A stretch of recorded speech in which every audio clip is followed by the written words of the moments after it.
सबसे पहले एक छोटी सी भूमिका कि प्राकृतिक चिकित्सा और योग के तरफ में क्यों आकर्षित हुआ। एलोपैथी के चिकित्सक होने के बावजूद अपनी एक छोटी बीमारी सर दर्द, उसका जब मैं एलोपैथी के द्वारा उपचार नहीं कर पाया, विशेषज्ञों के द्वारा भी उसका उपचार नहीं हो पाया, तब मुझे समझ में आया कि ये चिकित्सा पद्धति अपूर्ण है। जितनी भी क्रॉनिक डिजीजेज हैं, बड़े लंबे समय तक रहने वाली जो बीमारियां हैं, उनका कोई स्थायी उपचार जिससे वो पूरी तरह से ठीक हो जाए, ऐसा कोई उपचार नहीं है। आप देख लीजिए, डायबिटीज अगर हो गई है, डॉक्टर क्या कहते हैं, जिंदगी भर दवाइयाँ लेनी पड़ेंगी। ऐसे ही हाइपरटेंशन, ब्लड प्रेशर बढ़ा हुआ है, जिंदगी भर के लिए दवाइयाँ लेनी पड़ेंगी। तो ये तो कोई इलाज नहीं हुआ ना, समाधान थोड़ी हुआ, ये तो सिर्फ सप्रेशन हुआ, सिर्फ उसको हमने दबा दिया है, लेकिन वो ठीक नहीं किए बीमारी को। तो ऐसा जब अनुभव देखा और भी बीमारियों में, तब समझ में आया कि कुछ विकल्प होना चाहिए इसका। तब मेरी रुचि प्राकृतिक चिकित्सा में हुई। प्राकृतिक चिकित्सा के द्वारा न सिर्फ मैंने अपने रोग को ठीक किया, फिर योग के संपर्क में आकर परम पूज्य स्वामी जी से योग प्रशिक्षण शिविर, जब 2005 में प्रथम योग शिक्षक प्रशिक्षण शिविर हुआ था महाजन भवन में, तब मैं पूज्य स्वामी जी का योग शिक्षक बना और तब से बराबर योग करना कराना वो जीवन के साथ जुड़ गया। तो पाया कि ये रास्ता है योग, आयुर्वेद और प्राकृतिक चिकित्सा का, जिसके द्वारा हम संपूर्ण स्वास्थ्य को प्राप्त कर सकते हैं। तो आज उसी के संबंध में थोड़ी विस्तार से हम चर्चा करेंगे। स्वास्थ्य क्या है, कैसे इसको प्राप्त किया जा सकता है, इसमें बाधाएं क्या हैं, और कैसे हम इन माध्यमों के द्वारा अपने आप को संपूर्णतः स्वस्थ बना सकते हैं। प्राकृतिक चिकित्सा का मूल जो स्वरूप है, एसेंस है, वो यही है कि हम अपने को इतना ठीक कर लें अपने नेचुरल विधियों के द्वारा, प्राकृतिक विधियों के द्वारा, कि कभी कोई रोग हो ही नहीं। और उसके लिए जरूरी है, ठीक है, बीमारी हो गई, उसके उपचार के लिए प्राकृतिक चिकित्सा है, लेकिन रोग हो ही नहीं, उसके लिए जरूरी है प्राकृतिक जीवन को अपनाना। तो उसके संबंध में भी हम थोड़ी सी चर्चा करेंगे, कैसे प्राकृतिक जीवन को अपनाकर हम कभी रोगी हो ही नहीं, हमेशा स्वस्थ बने रहें। तो पहले उसी स्वास्थ्य की बात करते हैं। स्वास्थ्य क्या है, ताकि फिर उसको प्राप्त करने की दिशा में हम जो बाधाएं हैं उनको दूर करके संपूर्ण स्वास्थ्य को प्राप्त कर सकें। प्राकृतिक चिकित्सा के बारे में आगे हम चर्चा करेंगे, लेकिन पहले स्वास्थ्य पूरी तरह से हम स्वस्थ रह सकें कि कभी कोई रोग हो ही नहीं, वो विधि जान लें तो चिकित्सा की नौबत ही ना आए। तो स्वास्थ्य क्या है और उसे कैसे प्राप्त किया जा सकता है, सबसे पहले उसी के बारे में बात करेंगे।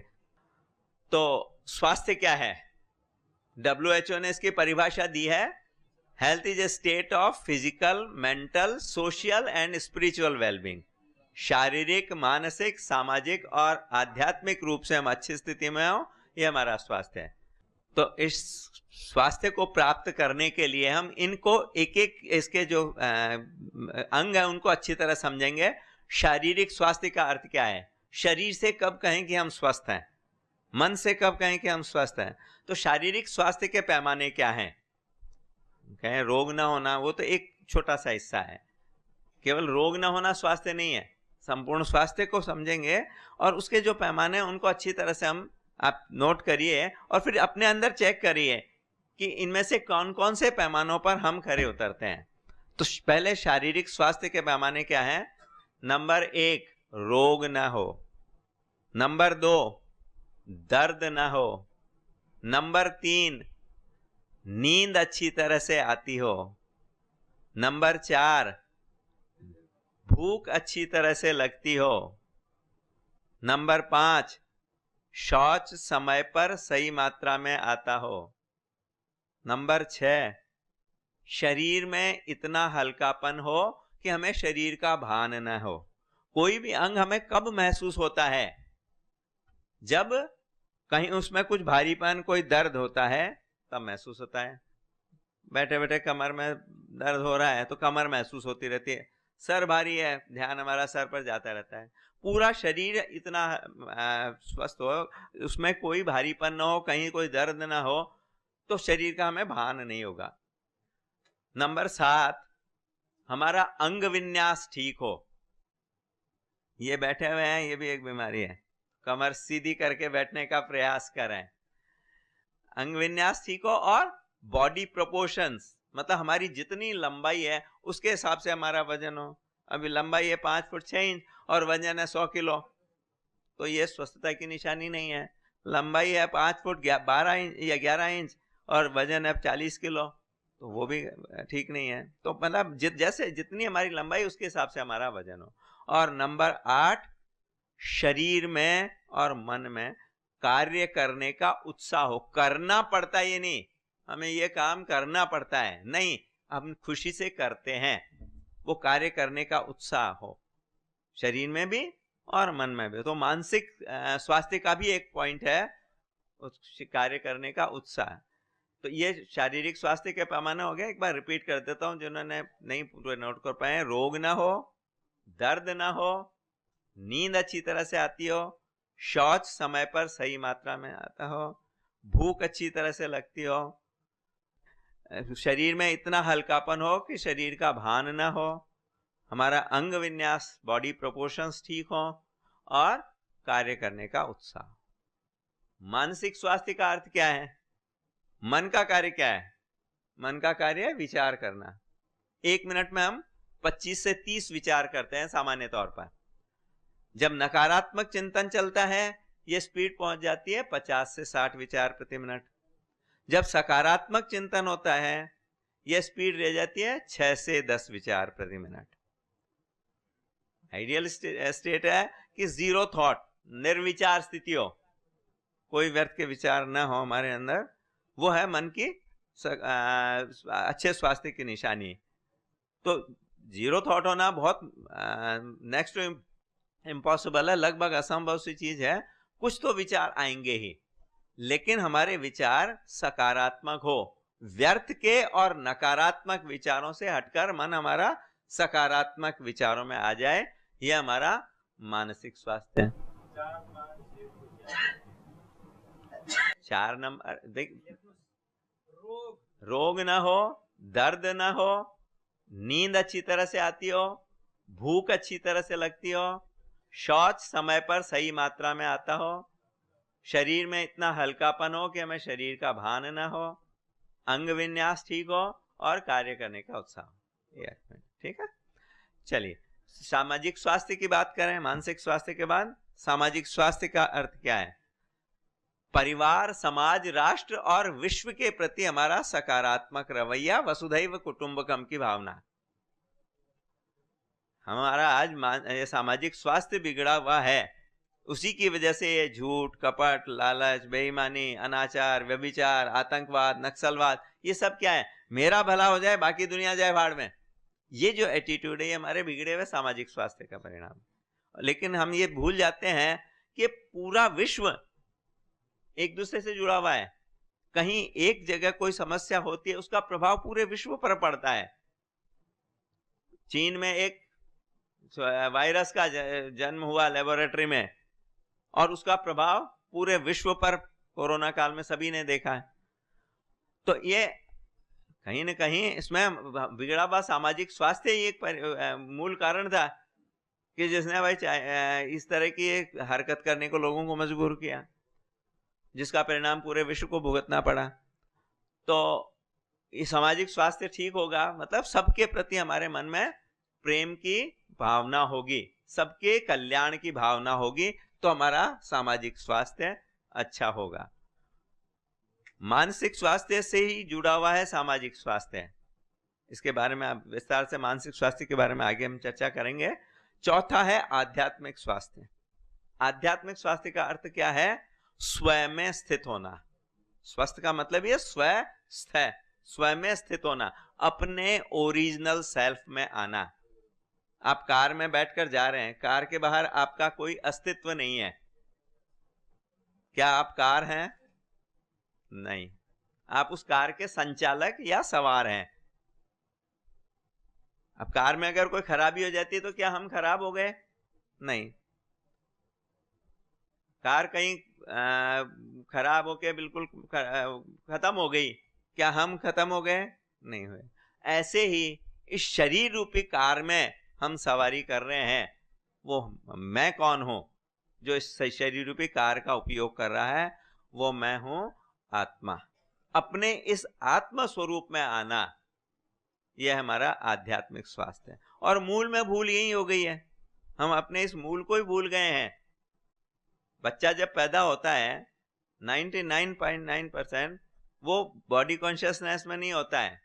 हम उसे सिखाते हैं कि तू लड़का है, तू लड़की है, फिर कोई नाम दिया जाता है छठे दिन छठे महीने, वो नाम इतना पक्का हो जाता है कि वो हमारी आइडेंटिटी बन जाता है। आज आपसे कोई आपका परिचय पूछे आप कौन है, क्या परिचय देंगे? जो आपका नाम है वो आपका परिचय हो गया। वो नाम इतना गहरे में चला गया है, हालांकि वो कुछ भी हो सकता था, पैदा हुए तो कोई नाम लेके पैदा हुए नहीं हुए थे, लेकिन अंदर इतना गहरे में चला गया है कि 100 जने नींद सो रहे हैं, ओम ओम की ध्वनि करेंगे, किसी की नींद नहीं खुलेगी। लेकिन रमेश, अब जिसका नाम रमेश है तुरंत उसकी नींद खुल जाएगी, इतना गहरे में चला गया है वो नाम। वो कुछ भी हो सकता था, रमेश की जगह सुरेश, महेश, कुछ भी हो सकता था, लेकिन वो नाम इतना पक्का हो गया हमको। ऐसे ही हमने सिर्फ नाम को ही नहीं, अपने पदों को, अपनी डिग्रीज को अपने आइडेंटिटी बना लिया है। मैं तो डॉक्टर हूं, मैं तो इंजीनियर हूं, मैं तो चार्टर्ड अकाउंटेंट हूं, मैं तो नेता हूं। अपने डिग्रीज को हमने आइडेंटिटी बना लिया है, अपने पदों को अपनी आइडेंटिटी बना लिया।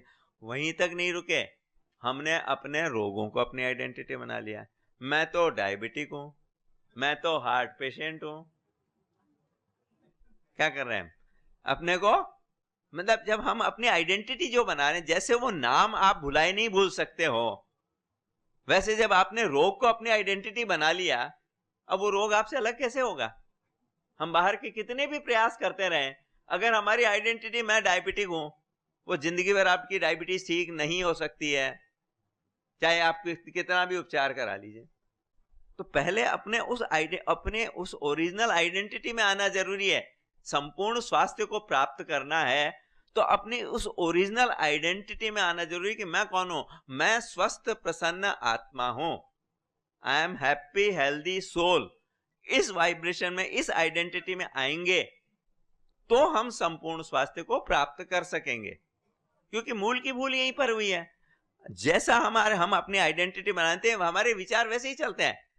जब मैं स्वस्थ प्रसन्न आत्मा हूं, अब जो हमारे विचार चलेंगे वो किस दिशा में चलेंगे? शरीर की जरा सी तकलीफ से हम परेशान नहीं होंगे। एक छोटे से उदाहरण से समझिए, आप यहां गिर पड़े, चोट लग गई, खून आ रहे हैं, मुझे क्या करना चाहिए? आपको उठाकर आपकी मरहम पट्टी करूं या आपके साथ बैठ के रोने लग जाऊं? क्या करना चाहिए मुझे? हम क्या करने लग जाते हैं? अपने आप को शरीर मान लेते हैं, तो शरीर में जरा सी तकलीफ होती है, क्या करने लग जाता है? हाय मैं मरा, हाय दर्द से परेशान, हाय मेरा घुटना। हम वो बीमारियों से जुड़कर उनका चिंतन कर करके उनको बढ़ाने का काम करने लग जाते हैं, जबकि करना क्या था हमको? मतलब अपने को उससे जैसे अलग समझकर उसका इलाज कर रहे हैं, वैसे ही शरीर को अपने से अलग समझकर कि भाई शरीर में प्रॉब्लम हो रही है, अब इसका जो उचित उपचार है वो करना है। तो हम जब इसके साथ जुड़ते नहीं हैं, तो इसकी समस्या के स्थान पर समाधान की तरफ हम ध्यान देते हैं, अन्यथा उस समस्या का ही चिंतन चलता रहता है। यहां दर्द, यहां दर्द, सुबह उठते ही लोगों का चालू हो जाता है। क्या करते हैं? अरे कमर में दर्द हो रहा है, तो माथा भारी हो रहा है, सुबह उठते ही है रोगों का चिंतन चालू हो जाता है, क्योंकि अपने ओरिजिनल स्वरूप को भूल गए कि मैं स्वस्थ प्रसन्न आत्मा, इसे भूल गए। तो अपने को इस ओरिजिनल सेल्फ में आना, अपने आत्म स्वरूप में आना, ये अगर हमने इसके ऊपर ध्यान दिया तो हमारे विचार भी उस दिशा में चलेंगे, और जैसे हमारे विचार चलेंगे वैसा उसका असर शरीर पर होगा। 90% से ज्यादा शारीरिक रोगों का भी मूल कारण हमारा मन है। प्राकृतिक चिकित्सा का मूल सिद्धांत है अब प्राकृतिक चिकित्सा की इसके साथ में बात करें तो प्राकृतिक चिकित्सा का मूल सिद्धांत है सारे रोग एक हैं, सारे रोगों की चिकित्सा एक है। रोग क्या है? शरीर में गंदगी का जमाव, मन में विकारों का जमाव, ये सारे रोगों का मूल कारण है। तो उसमें सबसे ज्यादा महत्वपूर्ण भूमिका है हमारे विचारों की। मन में जो विकार भरे पड़े हैं, जो नकारात्मक विचार चल रहे हैं, जैसे अभी बताया मैंने, 1 मिनट में 25 से 30 विचार चल रहे हैं। जब नकारात्मक विचार चलते हैं, स्पीड पहुंच जाती है 50 से 60 विचार प्रति मिनट। तो वो हर विचार एक ऊर्जा है, वाइब्रेशन है, और वो उन वाइब्रेशंस का असर शरीर की एक एक अणु, एक एक कोशिका पर हो रहा है। और ये कोई कपोल कल्पित या ऐसे कोई फिलोसॉफिकल बात नहीं है, साइंटिफिकली प्रूवन फैक्ट है कि हमारे विचारों का असर कैसे अणुओं परमाणु पर होता है। जापान के वैज्ञानिक हैं डॉक्टर मसारू इमोटो, उन्होंने प्रयोग किया है इस पे। आप चाहें तो यूट्यूब पे देख सकते हैं, उनके वीडियो मिल जाएंगे। Water memory, doctor मसारू इमोटो, MASARUEMOTO। तो उन्होंने प्रयोग किए 2 ग्लास, एक जैसे 2 ग्लास में एक ही समय एक सोर्स से पानी लिया। एक पर लिखा बुद्ध, एक पर लिखा हिटलर। जापान में बौद्ध धर्म का बहुत प्रचार है। तो जिस पर बुद्ध लिखा हुआ था उसको सबने श्रद्धा के, प्रेम के वाइब्रेशंस दिए। जिस पर हिटलर लिखा हुआ था सबने उसमें घृणा के वाइब्रेशंस दिए। फिर दोनों का बर्फ जमाया गया और डार्क फील्ड माइक्रोस्कोपी से देखा गया। जिस पर बुद्ध लिखा हुआ था उसमें बहुत सुंदर क्रिस्टल्स, बहुत सुंदर आकृतियां बनी। वो बाकायदा उनके फोटोग्राफ्स, उनकी बुक है और वो यूट्यूब पे भी वीडियो उनमें देखते हैं, बहुत सुंदर क्रिस्टल्स बने हुए, बहुत सुंदर आकृतियां बनी। और जिस पर हिटलर लिखा था उसमें बिल्कुल बेतरतीब आकृतियां। ऐसे ही फिर उन्होंने ये प्रयोग अन्य विचारों पर, शब्दों पर किया। I love you, I hate you, अलग अलग मंत्रों पर, शब्दों पे किया, अपने अलग अलग विचारों पे किया।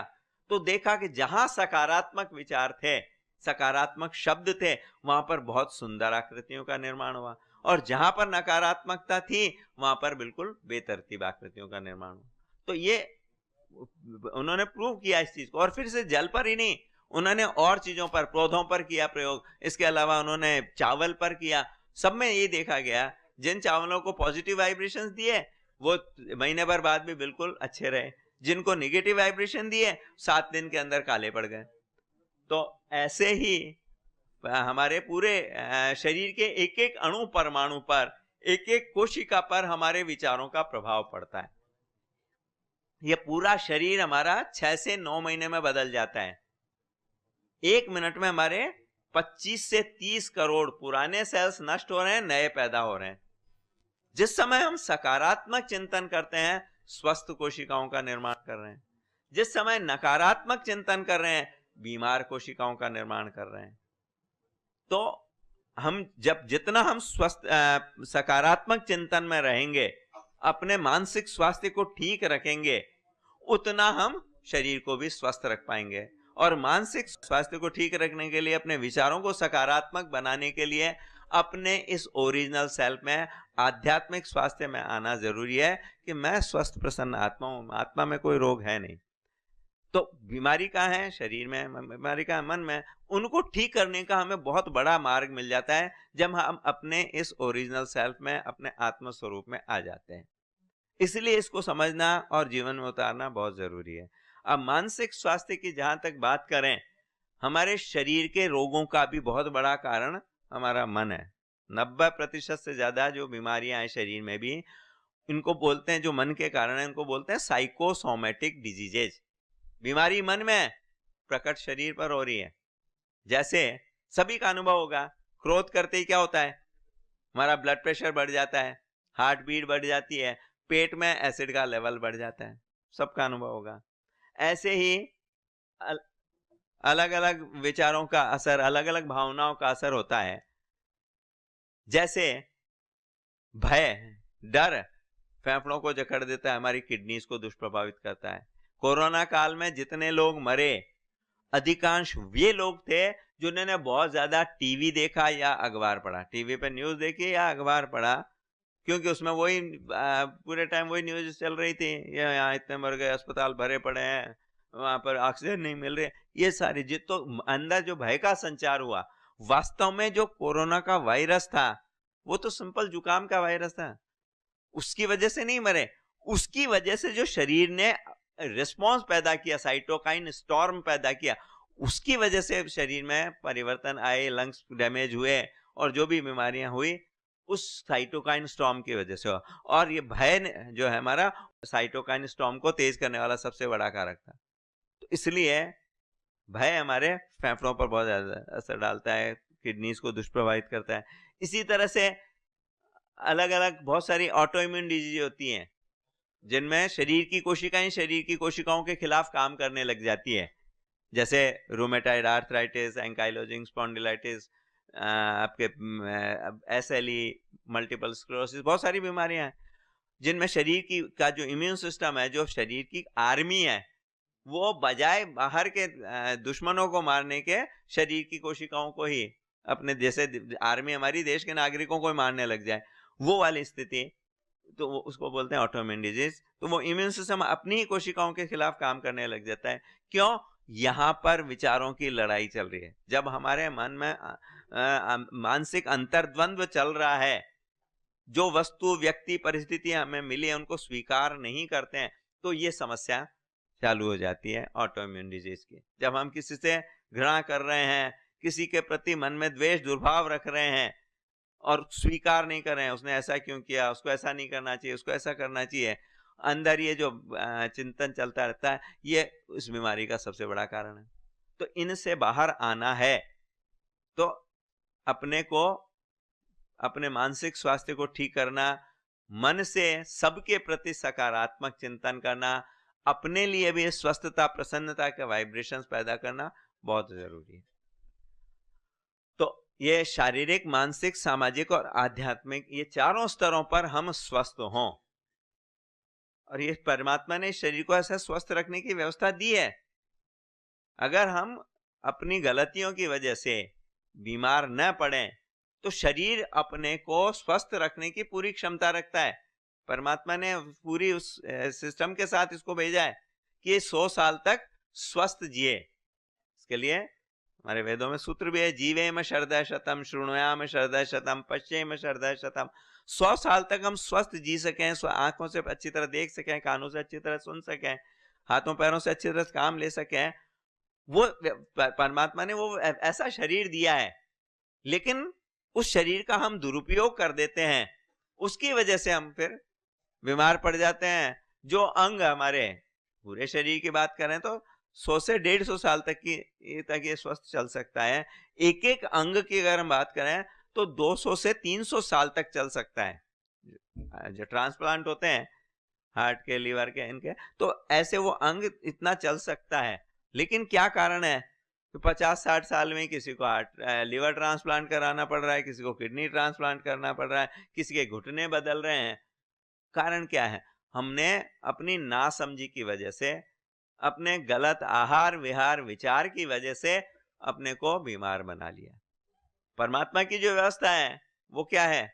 इस शरीर को ठीक रखने के लिए, जैसे हम बात कर रहे थे प्राकृतिक चिकित्सा के मूल सिद्धांत के बाद, शरीर में गंदगी का जमाव, मन में विकारों के जमाव, ये रोगों का कारण है।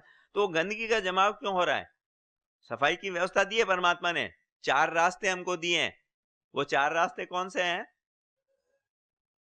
सबसे पहला प्रश्वास, 24 घंटे सांस के माध्यम से हम कार्बन डाइऑक्साइड के रूप में गंदगी को निकाल रहे हैं, ऑक्सीजन के रूप में अच्छी हवा को ग्रहण कर रहे हैं। फिर दूसरा पेशाब, तीसरा पाखाना, शौच के माध्यम से, और चौथा पसीना, त्वचा के माध्यम से पसीने के रूप में गंदगी निकालें। जब ये चारों रास्ते सक्रिय रहते हैं, गंदगी इनकी क्षमता से कम होती है, तो शरीर हमारा स्वस्थ रहता है।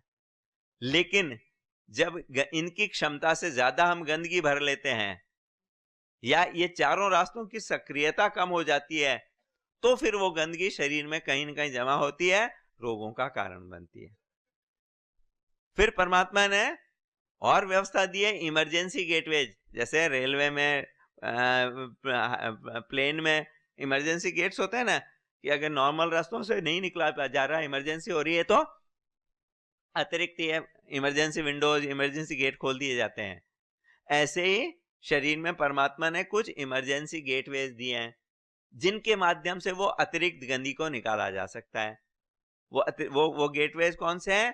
जिनको हम तीव्र रोग कहते हैं, खांसी जुकाम नाक से फेफड़ों से बलगम के माध्यम में, उल्टी दस्त हाथों से मुंह से और नीचे उधर से उस अतिरिक्त गंदगी को निकालने का, इसी तरह से त्वचा से निकालते हैं फोड़े फुंसी के रूप में, त्वचा के रोग के रूप में, और पूरे शरीर में ज्यादा हो गई गंदगी तो क्या करता है शरीर, बुखार पैदा करता है। तो ये सारे क्या हैं, हमारे दोस्त हैं जो मदद करने का है। हम अपने शरीर को पूरी तरह से साफ नहीं रख पा रहे हैं, जैसे हमारे घर के पूरी हम सफाई नहीं कर पाए, हमारा कोई दोस्त आए कि चलो मैं मदद करा देता हूं तुम्हारी, वो तो बेचारा मदद करने के लिए आई। ऐसे ये तीव्र रोग क्या हमारे दोस्त हैं जो हमारी मदद के लिए आए कि यार तुम सफाई नहीं कर पा रहे हो तो मैं थोड़ी सी मदद कर देता हूं, तुम्हारी सफाई का काम है। लेकिन हम अपनी नासमझी में क्या करते हैं, उनको दवाई रूपी डंडा लगाते हैं।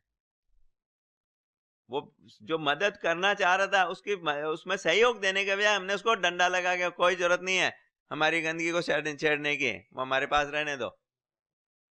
हमने उसको दवाई रूपी डंडा लगाया तो क्या हुआ, दवाई का मतलब क्या होता है, दबाई, वो दबा देती है। वो जो गंदगी निकल रही थी इस रास्ते से, उसने क्या किया, उसको दबा दिया। उल्टी हो रही थी, उल्टी रोकने की दवाई दी, जो गंदगी निकल जानी चाहिए थी उसको रोक दिया। दस्त हो रही थी, नीचे से निकल रही थी, हमने दस्त रोकने की दवा दे दी, दबा दिया। तो ऐसे हम क्या कर रहे हैं, दवाइयां दे दे के उसको दबा देते हैं। फिर वो दूसरे रास्ते से निकलने की कोशिश करती है, नहीं निकलने देते हैं, ठीक है। फिर जब पूरे इन सारे तरीकों से जब नहीं निकल पाती है तो वो गंदगी क्या होता है, ऐसे स्थान पर जमा हो जाती है शरीर में जहां उसको कोई डिस्टर्ब ना करे। जैसे आप घर में देखो, रोज सफाई होती है, झाड़ू पोछा होता है, डस्टिंग होती है, लेकिन फिर भी जब दिवाली की सफाई करते हैं कितना कचरा निकलता है। कहां से निकलता है, अलमारियों के नीचे से, पलंग के नीचे से, टेबल के कोनों से, जहां फ्लो नहीं है, जहां प्रवाह नहीं, जहां वहां से वो कचरा निकलता है। ऐसे ही शरीर में जहां पर फ्लो प्रॉपर नहीं है, जहां पर बराबर हलन चलन नहीं हो रही है, जो अंग हमारे काम नहीं आ रहे हैं, वहां वो कचरा जमा होना चालू हो जाता है और फिर वो उस अंग का जीर्ण रोग यानी क्रॉनिक डिजीज बन जाता है।